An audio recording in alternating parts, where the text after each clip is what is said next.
lalana uai Fandresena foana no azoko amine Fandresea miaraka amine Reo olana rehetra mitsakitsahine Fandresea miaraka amine Reo olana rehetra mitsakitsahine.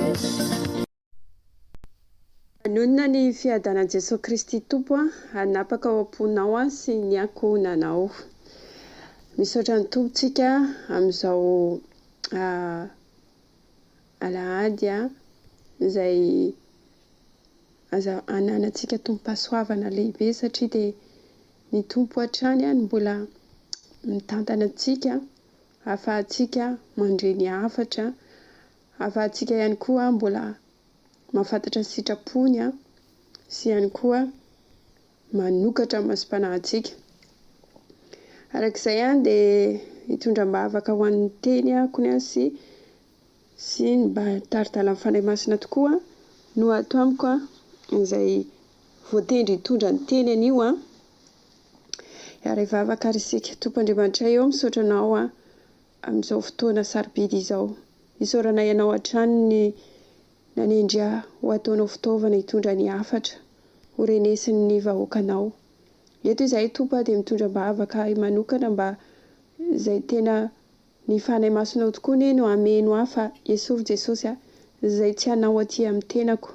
Ny teninao dia sabatry ny fanahy ary aina ho an'izay mahazo azy sy fahasalamana ho an'ny nofo rehetra koa mitenena araka ny fombanao Jesosy Tompo fa vonona handre ny hafatrao izahay. Ny tsirairay avy kosa Tompo dia angatahako anao eto mba tony tanolona ka niriny teny anie ka tsy hiverina any aminao ny teninao raha tsy efa nahatanteraka. Koa dia mitenena araka ny fombanao Jesosy Tompo fa indreto izahay angila tsofina hiainao anao tokoa. Dia amin'ny anaranao Jesosy Kristy Tompo no hanaterana izany vavaka izany. Amen. Amen. Ny ten'Andriamanitra izay hoentina ho fampaherezana antsika amin'ity anio ity alahady fahatelo ny volana Mars. Efa ao anatin'ny fanomanana ny Pasika moa izany izany lahady izany. Dia ny Pasika dia andro firavoravoana, andro fandresena ho an'ny mpino kristianina izay nankalazain'ny jiosy tamin'ny andro taloha ary mbola ankalazaintsika ihany koa kristianina aty aoriana. Dia ina moa fa ny ten'Andriamanitra dia ao amin'ny Estera 7:1 izay fantatsika tsara ity tantara ity tamin'izany fotoana izany Estera vadin'ny mpanjaka. Dia rehefa vadin'ny mpanjaka moa izy dia tena hoe tsy ny tenany ihany no jereny fa ny fireneny mihitsy tiany narovana satria dia matahotra an'Andriamanitra izy. Ho raisintsika ny teny ho vakiantsika ny teny amin'ny anaran'i Jesosy. Ny soramandry eo ambony moa dia hoe amin'ny anaran'i Jesosy ny naharesen'ny jiosy ny fahavalony izay nikasa handringana azy. Ary tamin'ny andro fahatelo 12 tamin'ny volana faharoa 12 ny volana Adara izany rehefa akaiky ny andro fanatanterahana ny tenin'ny mpanjaka sy ny didiny dia ny andro izay efa nanantenay ny fahavalon'ny jiosy haharesena azy indrindra kanjo ny vadika izany ka ny jiosy kosa no naharesy izany ka nankalaza azy. Amen. Amen. Eto amin'ity tantara ity dia fantatsika tsara mihitsy ny hoe tamin'ny tao anatin'io fotoana tantara io moa izany talohan'io dia nisy an'ilay hoe Hamana nitetika ny handringana andry zareo jiosy hampiala eo anatin'ny toerana izay andidin'ny mpanjaka. dia rehefa tsapan'ny iza moa izy teo Mordikay izay fihetsika nataony Amana izay dia niteny tamin'ny Estera izy, nampahafantariny an'i Estera ilay zavatra niseho tao alohan'io an'io moa izany, tao alohan'io hoe fandresena aty nampahafantariny an'i Estera ilay zavatra niseho, dia nalahelo Estera hoe te handringana ny jiosy ilay Amana. Ilay Amana moa izany raha amintsika amin'izao fotoana izao dia hoe premier ministre, fa tamin'izany fotoana izany izy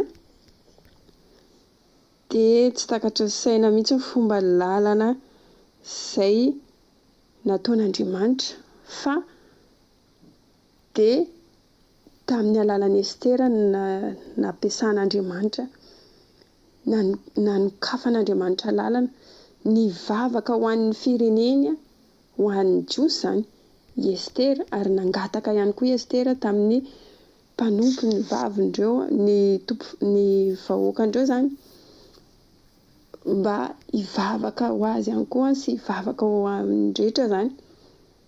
Dia tena hoe tsapantsika hoe nahomby ilay vavaka, satria izao lasa mpandresy araka io tantara io hoe ny nahareseny jiosy ny fahavalony izay nikasa handringana azy.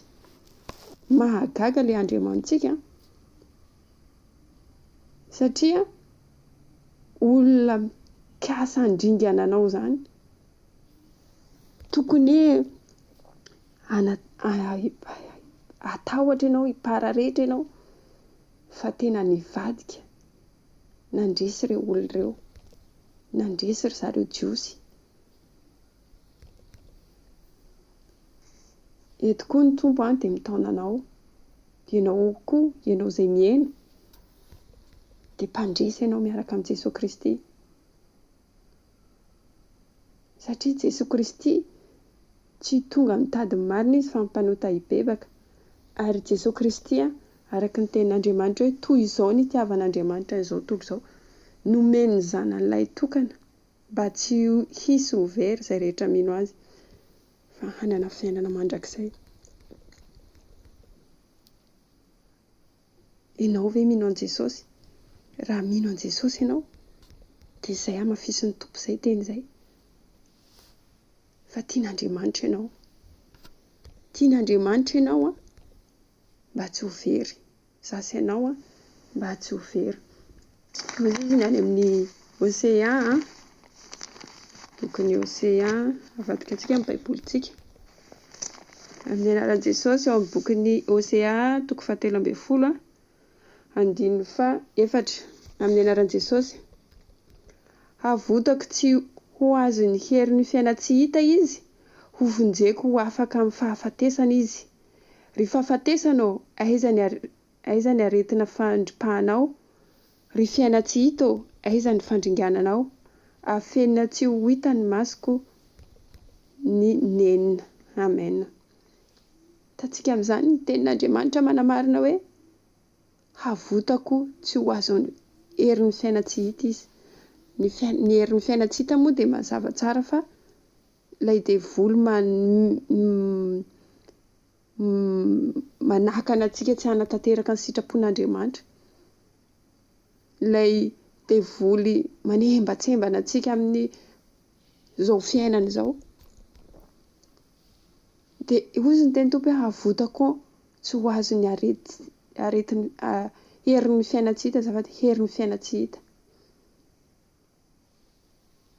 Ireny zavatra miseho hitantsika rehetrarehetra ireny, misy vaovao momba ny hoe mangalatra, misy vaovao momba ny hoe fanolanana, famonoan'olona, misy tokantrano tena hoe potehan'ny devoly mihitsy, tsy hanjakan'ny fitiavana, fifankatiavana.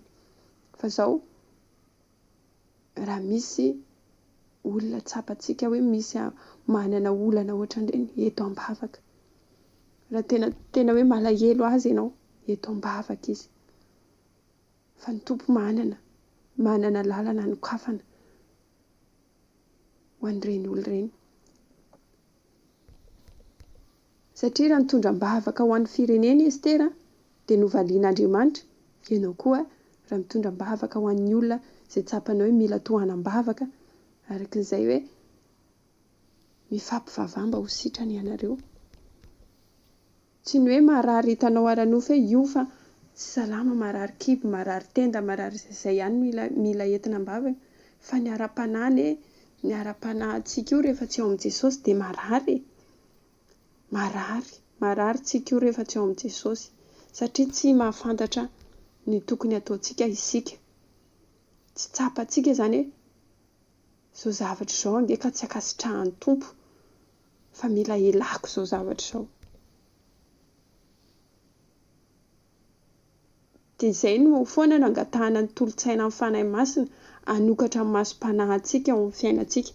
Tena atao antom-bavaka mihitsy ny toe-po, ny toe-tsaina, fa rehefa ireo miaraka tahian'Andriamanitra dia tena hoe voataha mandrakizay tokoa. Tena izay tahian'Andriamanitra dia voataha mandrakizay. Arovan'Andriamanitra ny tontolom-panahintsika rehefa ny tompo no ao anatintsika. Apetranao eo am-ponao Jesosy, apetranao eo anatin'ny fiainanao Jesosy, fa mpandresy ianao.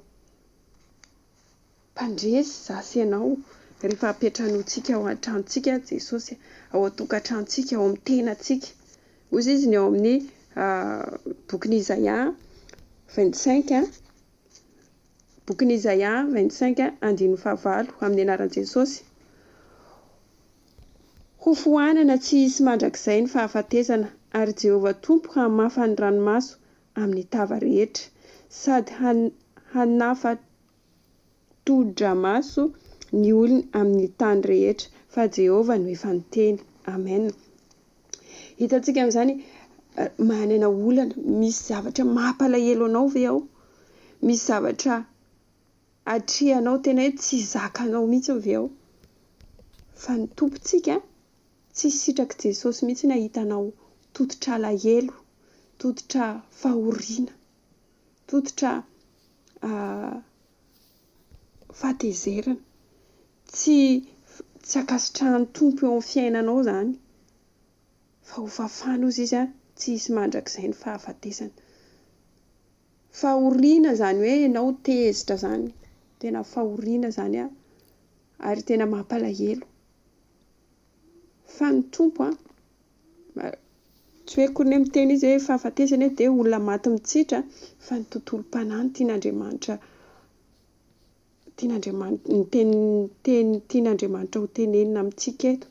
Ny tontolom-panahintsika izany sokafan'Andriamanitra, tena hoe ampahiratin'Andriamanitra tontolom-panahintsika. Dia hamafa ny ranomaso izy amin'ny tava rehetra izy. Hitantsika izay ilay hoe fiadanana, izay ilay hoe men'Andriamanitra fampahirezana. Rehefa ianao ny tsapanao hoe men'Andriamanitra fahatoniana amin'ny fiainanao, dia tadidio fa tena hoe ny tompo ny asa atao izay. Amin'ny zavatra rehetra atrehantsika andavanandro dia misy karazany ao na tsika falifaly, misy émotion foana izany, na tsika falifaly, na tsika somary ao anatin'ny alahelo, na tezitezitra ohatr'izany. Fa rehefa aterintsika eo amin'ny tompo iny émotion antsika iny dia raha tezitra tsika dia men'Andriamanitra fahatoniana. Ny tompo miasa ao anatin'ny fahatoniana, fa tsisy hoe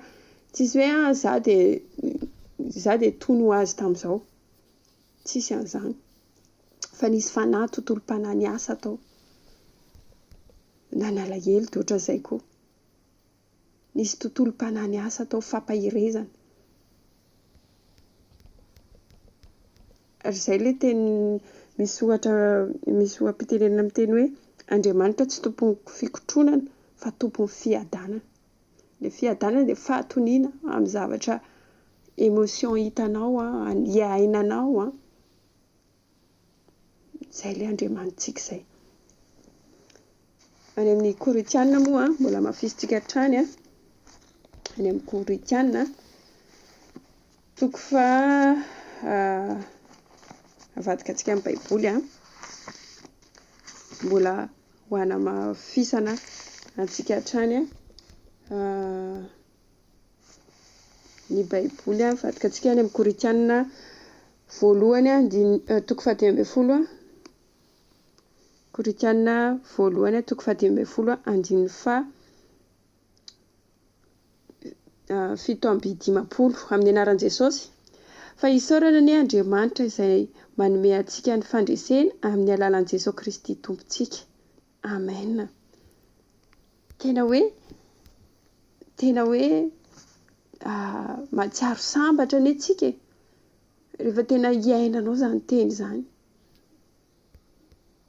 Iainanao, atrehanao zany tenin'Andriamanitra zany. Tsapantsika tokotrany hoe mila isaorantsika io Andriamanitsika io nanome an Jesosy Kristy tompo mba hampandresy antsika. Satria ny antony tonga teto an-tany Jesosy nanaiky ho fampihavanana, nanaiky izy, nanao kontrata amin'Andriamanitra izy ho mpampihavana azy ho anao mba ahafahantsika tafaraka amin'Andriamanitra indray. Fa raiso aloha tompo, raiso aloha Jesosy ho tompo sy mpamonjy ny fiainanao, maneke azy, maneke an Jesosy dia mpandresy ianao. Ekenao ve eo amin'ny fiainanao hoe miaraka amin'ny Jesosy ianao, ary ampiarinao ve ny fampianarany.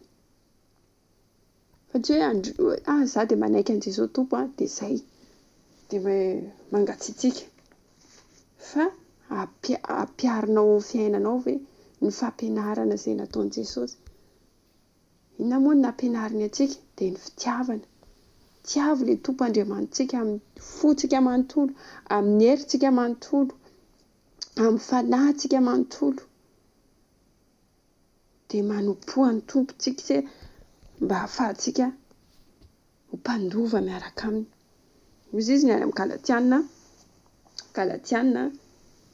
Galatiana toko 5:4 amin'ny anaran'i Jesosy. Fa izay any Kristy Jesosy dia efa nanombo ny nofony mba amin'ny faniriany sy ny filany tamin'ny hazo fijaliana. Any Jesosy ianao, any Jesosy dia izay ny faniriantsika izay fiainana eto amin'izao andalovantsika izao dia izay araka izay ten'Andriamanitra izay efa notomboantsika amin'ny hazo fijaliana, efa nalevina zany izay filantsika. Efa nanombo ny nofony hozy izy mba ny faniriany sy ny filany. Izany hoe tokony tsy mahay manota intsony ny olona ao amin'i Jesosy. Satria ny antony efa notomboana tamin'ny hazo fijaliana ilay ota, ilay faniriana. Inona ny irianao? Maniry ianao hanana trano, maniry ianao manana villa, manana fiara, manao tour du monde. Zavatra mandalo eto amin'izao tontolo izao daholo izany. Tsy midika izany hoe tsy tokony tsy hananana ara ve izany. Fa raha manana an'ireo ianao aza apetraka any amin'ireo fanananao ireo ny fonao. Fa i Jesosy irery ihany no banjina. Ny fiainana any amin'ny mandrakizay no mano. Dia mpandresy ianao izay. Mpandresy ianao izay rehefa ny fiainana any amin'ny mandrakizay no manao. Fankatsaho aloha izy ny Jesosy tompo amin'ny tenin'Andriamanitra izay. Fankatsaho aloha ny fanjakany lanitra dia hanampy anareo avokoa izany rehetra izany. Katsaho ilay Andriamanitsika, tadiavo izy. Katsaho izy. Fa rehefa mitoetra ao am-pontsika Andriamanitra, rehefa ao anatintsika Andriamanitra, tsy mahay manota antsika ireo olona. Tsy eto amin'izao tontolo izao ny fiainantsika. Dia ho fanomporofona ihany koa ilay fandresena izay tena hoe tsika tokotrany a mpandresy miaraka amin'i Jesosy araka ny teny hoe fa toy izao nitiavan'Andriamanitra izao tontolo izao nomeny zanany lahatokana mba tsy hisy ho very izay rehetra mino azy. Jesosy Kristy dia efa nandresy ny fahafatesana. Vakintsika amin'ny boky ao amin'ny Matthieu toko 28 andininy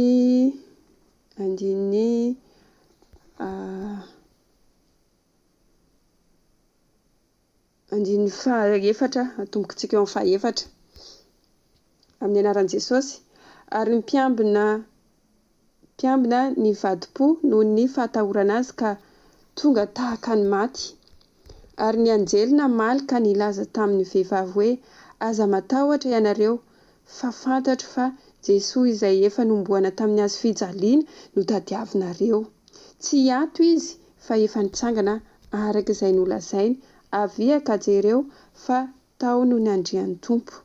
Ary mandehana faingana ka lazao amin'ny mpianany fa efa nitsangana tamin'ny maty izy ary indro mialohanareo ho an'ny Galilea izy. Any no hahitanareo azy. Indro efa nilaza taminareo aho. Amen. Efa nandresy ny fahafatesany Jesosy. Ity moa ity zavatra niseho tamin'io fotoana io dia efa notenenin' Jesosy Kristy talohany nomboana azy fijaliana azy. Fa ny mpianany tamin'izany fotoana izany mety hoe mbola ohatran'ny zavatra hoe angano angamba ny fieritreretan'ilay mpianany ilay olona izay niresahany tamin'izany fotoana izany. Fa rehefa tanteraka daholo ilay zavatra notenenin' Jesosy voagaga ny anahana daholo. Ohatran'ireny hoe izay izy vao manao hoe efa niteneniny antsika tokoa izany. Tena efa niteneniny anie izany fa itsika tsy nitadidy, itsika tsy nitazomy ny mpianany tao am-pony ilay zavatra nitenenin' Jesosy Kristy. Ohatran'izay koa tsika androany zavatra teneninantsika izao hoe ianao zasy ianao dia efa mpandresy, efa tena marian'i Jesosy tompo mpandresy zasy ianao. Fa izao mila condition ilay izy, mila piarintsika eo amin'ny fiainantsika ilay fandresena. Ilay fandresena ananantsika miaraka amin'i Jesosy dia mila piarintsika eo amin'ny fiainantsika. Voalohany indrindra dia mila ianao manetry tena. Aza mirehareha ny zavatra iainantsika eto amin'izao tontolo izao. Fa aleo mirehareha hoe manana an'i Jesosy. Atomboy ao aminao ilay fiarahana amin'ny tompo, ny fanetretena. Ataovy hoe ianao mihitsiny ilay manaiky ho fitaovan'ny tompo hitarika olona amin'ny fibebahana, hitaona olona mba ho mpandresy araka aminao ny olona rehetra izay taritinao.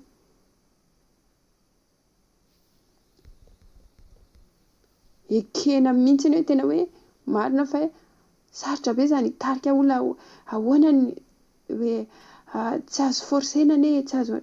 Fa izao angatahana amin'i Jesosy, mivavaka ianao.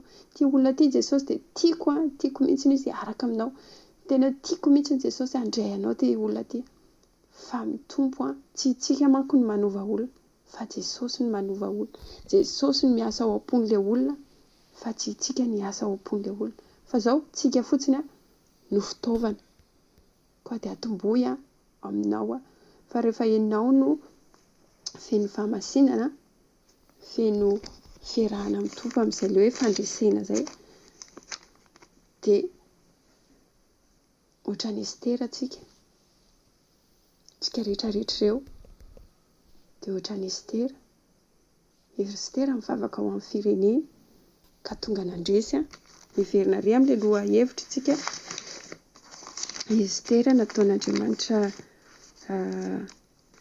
fitaovana nifona ho an'ny fireneny, nitondram-bavaka ao amin'ny fireneny dia lasa nivadika ilay olona hafa saika handringana andry zareo resy dia mijiosy rehetra nivoaka mpandresy ka nankalaza tena nankalaza fety tena fety mihitsy tamin'izany fotoana izany satria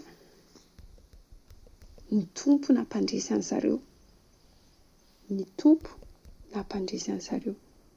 Hoy ny ten'Andriamanitra hoe ary tamin'ny andro 7 tamin'ny volana 12 rehefa akaiky ny andro hanatanterahana ny tenin'ny mpanjaka sy ny didiny dia ny andro izay efa nantenain'ny fahavalony ny jiosy haharesena azy indrindra kanjo, hitantsika amin'izay kanjo nivadika hozy izy, izay ilay mirakila an'Andriamanitra izay, kanjo nivadika hozy izy ka ny jiosy kosa naharesy izay nankalaza azy. Men'Andriamanitra hery tsy takatry ny saina ny olony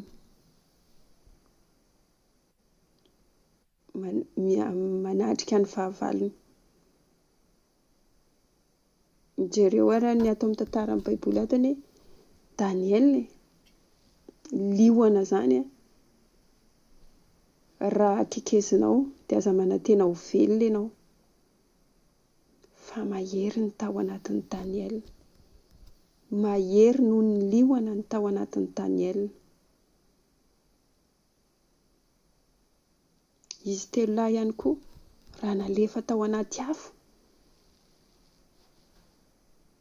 mba doro kely anie ny tananao fa mikikika tsisy ohatr'izany ianao, kanefa ny vatan'izy telo lahy iray manontolo natsofoka tao anaty lela afo be tena miredareda be fa tsy mairy zareo. Izany no atao hoe Andriamanitra miasa amin'ny olona, ao anatin'ny olona dia mpandresy ny olona.